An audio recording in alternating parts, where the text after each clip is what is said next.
To zástupce reprezentant Marožné Lhoty. Ale to jo, ale mně se nejvíc na tom líbilo, že my jako jediní jsme byli pěkně v průvodě, na koníčkách, na vozi, byla to paráda, měli jsme objednané koníčky, chápeš?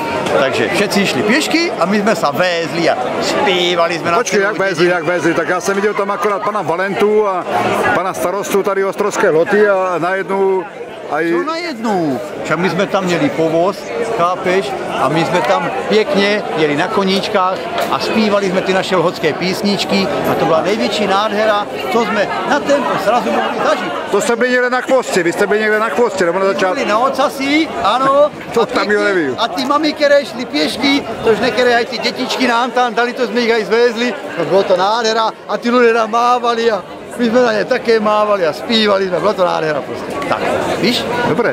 Líbilo z celého toho srazu. A jak vykládá, to je tačka? Ne, to je jenom... To je to. A ty jak to máš pivo, ještě nemáš tolik roku? No, komu to To drží? je taky starožky. Ale drží pivo a ještě nemá roky, no. Ale má roky. Jenomže v Čilkaj, když je takové horko, tak dneska je můžou pít všetci. No, ahoj. Ahojte.